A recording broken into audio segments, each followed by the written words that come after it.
Annyeonghaseyo, guys. I was just urinating into a toilet because he was thirsty. Let's go.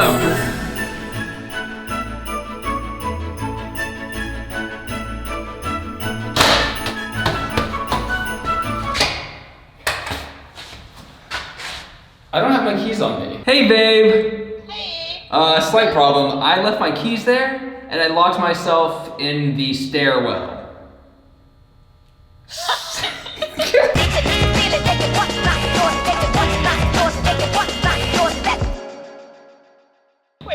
Wait, sorry. Oh, you know, you're fine. That was my fault. Totally my fault. Excuse me, losers aren't allowed. Get out of my face. Hi, I miss you so much. I'm so It's glad been so long. that you decided to come back here and hang out with me instead of going to Urban Outfitters because I'm your girl and you want to spend all the time you've got with me, lungs, you know? baby. Oh! Oh, you be straight up dabbing on them haters. I put the keys where the keys should go. But I have never put my keys in this location. You were the one who gave your keys to me, so I unlocked the door and put the keys where keys should go. That does make sense. I won't kill you like I usually do when something like that happens. Let's go to Urban Outfitters. Hey, everything I said was for the camera. I really, really appreciate it. Does it sound like kissing or something? All right, I'll see you All right, later. bye.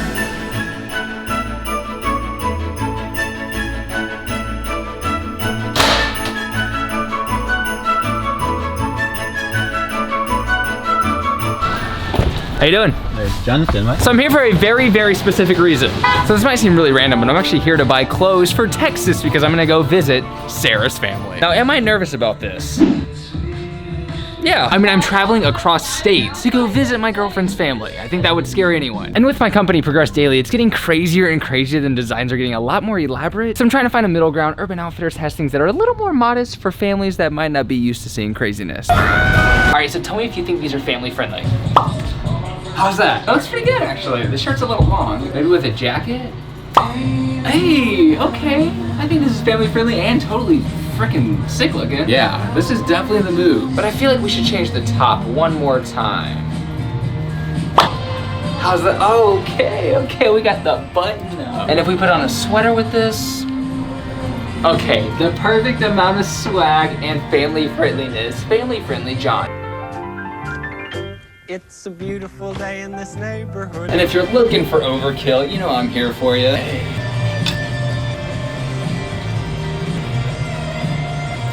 Anyways, I think it's all sick. This is a little too excessive with colors when it comes to the families. When it comes to your boy, the more colors, the better. Oh, also, what is Gucci, my friend? Seriously, what is this? I hear about it all the time, Gucci. I just spent $450 on clothes. Sarah, your family better love me. Oh, hey, coming from the future to say two quick things. One, this video is sponsored by Squarespace. I've mentioned Squarespace before, but they are the website that I've been using since day one. The website that I've used to create an identity for my brands. They have so many templates to choose from. It's also the easiest way to set up an online store. So if you're selling some product, go to Squarespace. It's incredibly easy to use, navigate, sign up, all that so easy. So thank you for supporting a brand that supports your boy, a skateboarder on YouTube. What? If you want to click the link in the description down below, you get 10% off your Squarespace deal. I rarely work with brands, but when it's someone who's so embedded into what I've created so far, I'm like, yo. So if you don't have a website or you're trying to switch domains, hit up the Squarespace, hit up the link in the description below and get that 10% off, boy. Also, the second part, I'm recording from the future, and if you haven't noticed, I've missed an upload or two in the last week or so. I'm on this trip where me and a lot of creators are filming for one video in particular, so I might miss an upload here and there, but make sure you're subscribed so that you know. But most likely, the videos will be up almost every single day, which is my goal, every single day, all the time. Welcome to the next day. Look around, guys. Such beautiful snow. But what's that in there? The skate park is completely filled with snow. Usually skate parks build a better drainage system for rain, snow, etc. But this skate park is completely filled to the rim, and also, why is it locked? 8 a.m. to dusk. It is 10 a.m. It is locked. I get that it's snowing, but you made a rule, and you're not following along with your own rules, so technically I should skip this fence, but there's no point because it's very pretty though. Yeah, it's a little slippery. Go. Yeah. Got it. No. Oh, shoot. You're doing it. You're doing it. You're still. Let me go backwards. There we go. Maybe you're a little forward strong. I understand that. There he is. Think we're Gucci. Turning is terrifying. It's either ice or cobble. I don't know how I just thought about this, maybe because my brain is rattling, but there is that one ledge right near my office at the Chinatown place. Oh, what about this? That's pretty rough. If the other spot doesn't work out, we will be right back.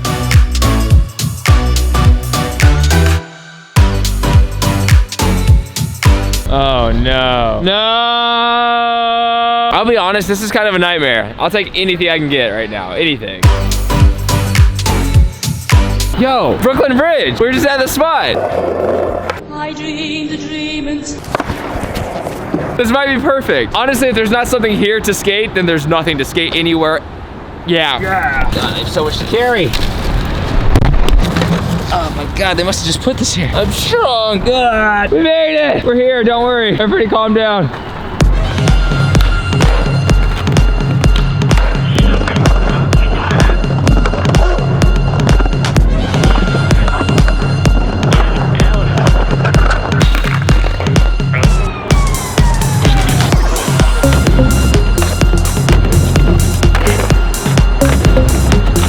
So I decided to try one more street spot that I know of that is a perfect ledge, and I think it's covered, so it should be good to go. Oh my God, guys. Eureka! Blessed be thine luck. All of this super, super dry. The ledge, not a single wet drop on it. We are about to skate here and hopefully get as many tricks as possible. What am I gonna do when it snows? Skate this one spot.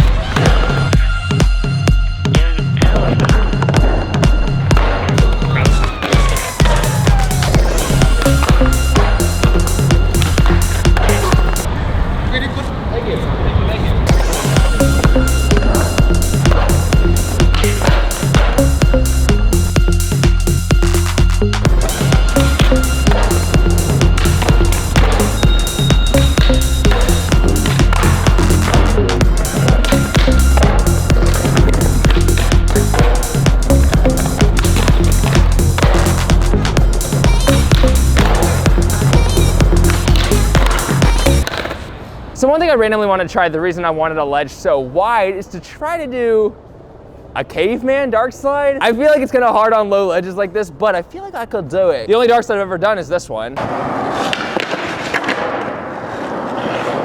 Hill, dude! That was a little easier because the ledge was a little lower. So for this one, I just want to do a caveman dark slide, and if I do that, I'll be dabbed. Guess who's mic'd up? See if we can get a little momentum up in this. Okay, yeah, I can do that.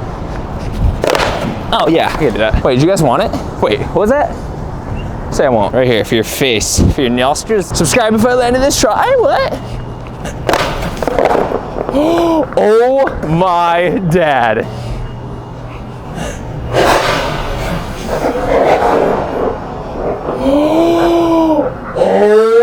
This is a very impromptu video idea, but I got a little crazy because people were walking directly at the ledge. Seriously, why are people walking directly at me? It is freaking me out. Like, it is a very not smart route to walk directly into a ledge, and everybody walks into it, stops, looks around to go left or right. No, just go around the thing in the first place. It's not a video game. You don't have to get stuck. And I literally just sat over there and came up with 10 things that you should never do around skateboarders. And just so you don't have to stare at this ugly face for too long, I'm gonna skate with my GoPro and you can watch that footage as I'm talking about it. Kind of like a gaming channel, except I'm skateboarding, and skateboarding is rad, but so are games, so I don't know. And these can totally be subjective just to me. Maybe other skaters don't mind these as much, but from my experience and with the friends that I have, we all sort of complain about the same things. Number one is film them. Now this happened last time I was at the spot too. Somebody just stopped in front of where I was skating to where I couldn't even skate the ledge because they had their camera out, and if I would have landed and slipped out, I would have hit them. Now, as I said when I was frustrated, filming someone skating is almost the exact same thing as filming someone working out at a public place. Yes, it's public and you have the right to do whatever you want with your camera. It's really awkward, and most skaters don't land tricks most of the time, so they don't want someone documenting them falling. It's just like weird, I don't know. It's not like a football game where there's a million people around and everybody's focused on them. It's someone randomly isolated on the street and you walk up and boom, you start filming them. Number two is talk to a skateboarder with headphones in. In this moment, usually the skateboarder is very focused, and that's the reason he has music playing in his head. Skateboarding is 80% mental, so if you break that stride, that makes them 80% less capable of doing what they're trying. 80% is the percentage that I came up with for myself, at least. It's a mental battle, and you can't break that mental barrier. Number three is talk to a skater with a filmer. If you see a filmer sitting there waiting for the skater to go, the filmer doesn't want to wait any longer than he has to. Especially if it's cold like this, imagine a filmer sitting here in 30-degree weather being like, please go, stop talking to him, go. So if you see a filmer, no talking to the skater or filmer in my opinion. Oh, all right, dog.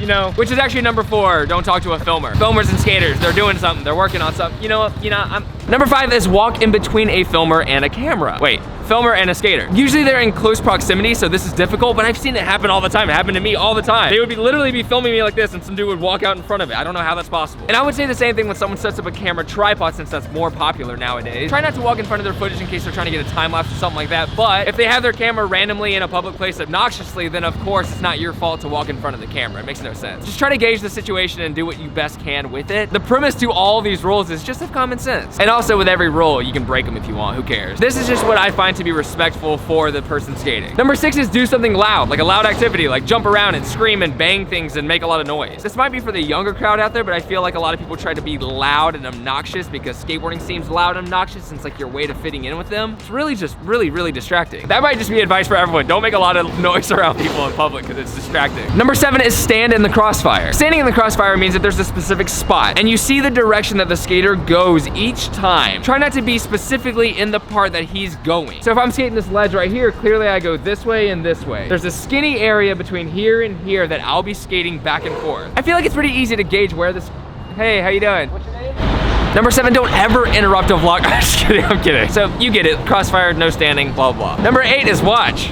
Now this totally depends on the circumstance. You can be at Venice Beach Skate Park and of course there's tons of people around it watching and that's a very normal thing to do there. But with my experience, I've had stuff stolen. A lot of people have had stuff stolen. It's something that happens. People have been mugged and robbed, etc. So if you're in an isolated area, you see a skater by himself, don't walk over there and just start watching him because a lot of people will think that you're waiting to steal some of his stuff, waiting to attack him or do something weird. It actually happens all the time. So try not to make it awkward. If you're just standing there watching one skater skate, it's sort of this like awkward tension of should I talk to him? Should I say something? Should I tell him to leave? Should I? And everybody will go through this in their head. It's kind of weird. I don't know, maybe you can hide around a corner and watch creepily or something. I don't know, it's just weird. It's like just watching anyone do anything. Just go in public and watch someone stand there. It's just, I don't know, it's awkward. Guys, I feel so bad. Okay, I hate to interrupt, but this is me obnoxiously filming a guy who was filming me. How you doing? Good. Nothing weird about this. I mean, all's fair, right? But I went for so long that I think they clearly realized I was sort of being a douche. And guess who that guy was? He was related to the girl who came up to me and said what's up and was like a fan of what I do. And I think they knew that I was being a douche to him. So he came up to me and we had a good conversation and he was like, my son watches your video. Can I get a picture with you? Blah, blah. So I got pictures with the whole family after sort of being a douche. And they all sort of saw me being that way. And this video is sort of about what they were doing and saying that was wrong. I don't know. Now I feel kind of guilty. But we had a lovely conversation and we got along and it was cool and they seemed nice and I guess that's the other part is some people are filming because they're just stoked on the moment of seeing someone maybe that they're stoked on. Like I just dropped a pin and it's like too late now. Oh, nah, I don't know. Anyways, back to the rest of the 10 list. Number 9 is play loud music. Now this sort of goes along with making loud noise, but this one's more obvious. It happens way more often. There's a thing where people like to play loud music and sort of just represent what they like to listen to. But to do this around a skate session is so distracting. And I feel like a lot of people are probably like, these are really obvious. Obviously I wouldn't do these things, but they're not that obvious to a vast majority of people. Wait, not majority, a vast amount of people. And number 10, and probably the worst thing you can do to a skateboarder is tell them what they're doing wrong. I remember at my old skate park, there was this dad who would tell skaters what they're doing wrong, and at first we sort of laughed and got along with it, and we're like, ah! And then eventually I just said, sir, I know more than you. I'm sorry. Being someone who was embraced in the sport, in the activity, clearly I'm gonna know more about how to do the trick than you will. But even in a lighthearted sense, some people walk by and be like, yo, maybe you should turn your shoulders more, prepare your wind up more, do this. And I'm like, why? You don't know. You just don't know. If you're not doing it, you don't know what's gonna work best. The same way I wouldn't walk up to a basketball player and say, hey man, maybe if you arch your shoulders more and turn this way and throw that way, I know you've done a lot more than me and you're a lot better than me, but let me just give you advice on something I know nothing about. And that is the 10. My GoPro battery was on 1% the entire time, so hopefully I got enough for you guys to watch. But also, let's just go to the office real quick. In the office we are here chilling in the club. I have been doing nothing for 2 hours. I'm finally getting caught back up with sleep, which is something I've been neglecting like crazy lately because I've been trying to get work done, sleep. It's hard to kind of mix the two in together. So I take naps in the middle of the day every single day, but here I am now. I have work that needs to get done. I'm pretty sure I'm doing a photo shoot here in a little bit, and then Sarah and I are going somewhere cool. I also got stuck watching like 3 H3H3 videos. Those guys are honestly the best people on this platform in my opinion. I'm gonna say this right now, this is an affirmation I'm putting out in the universe. This year I am hanging out with and meeting H3H3, Ethan and Hila, both of them, affirmation put out there in the universe right now. That's okay. 1, 2, 3. Mylan, thank you for stopping by. Yeah. By the way, do you want to introduce what you do? At Team 10? Yeah. A lot of people don't know this, but I am their social media manager. Boom. So tweets and stuff, me, Instagram account. That's me. all her. I produce all the videos, which means I come up with them, I shoot them, edit them. That's insanity. Yeah. What's your favorite part about working with Jake Paul? Well, I actually don't work with Jake directly that much. Just because he's busy doing something literally all the time. Hey dude. Look at all this hint. Is this a flat rail? Can I skate this?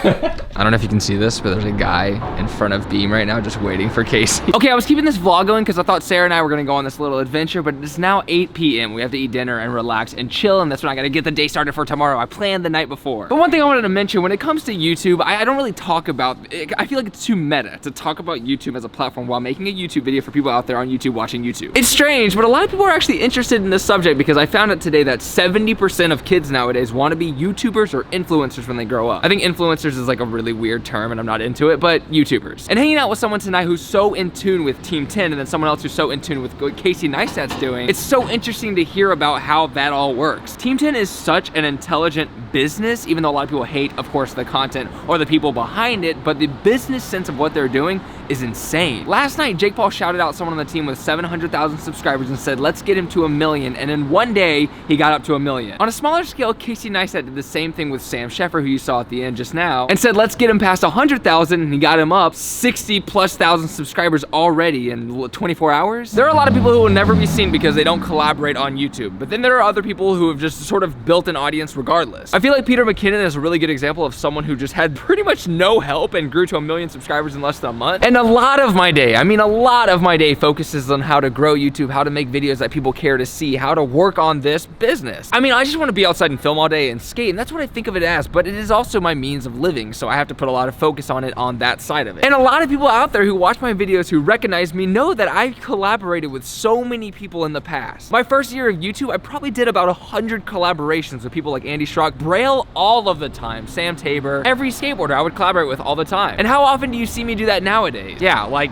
pretty much never. And the beauty of collaborating with people isn't just growing your channel, it's the fact that you get to meet these really cool people who do similar things, have these amazing conversations, like I did tonight. And that's what you do on YouTube, you collaborate. That's what it's for, a community. It's because other creators can meet up with creators and help each other. And I just said the same thing twice as if it was two different things. 2017, when there was so much planning behind everything and how to make videos that I wanted people to see, and I'm glad that I finally hit this point right now where my channel right now is growing faster than it has in a long time. I'm getting more subscribers, getting more views than I have in forever, and it's so awesome. It's because I have all this focus and planning is finally being put into action. I'm talking till my breath is out. So I really just want to say I'm really excited about all the people that I will be working with. I've talked to a lot of people who I'm going to be collaborating with, and I cannot wait. But the best thing about this channel and being a vlog channel and showcasing my day instead of just one niche thing is that I can grow a relationship with the audience. I can actually let you guys into what I'm doing, and that's the cool thing about what I get to do as a vlogging channel. And I keep saying this, but I want this channel to be our channel. I want to incorporate as much of you guys in here as I can with all kinds of ideas and projects, whatever you guys have in mind. I'm at such a good place right now with YouTube that I feel so happy to have you guys along and just do all this. Anyways, the last call to action that I actually have for anyone out there, if you have a YouTuber out there that falls sort of in the same range of subscriber range or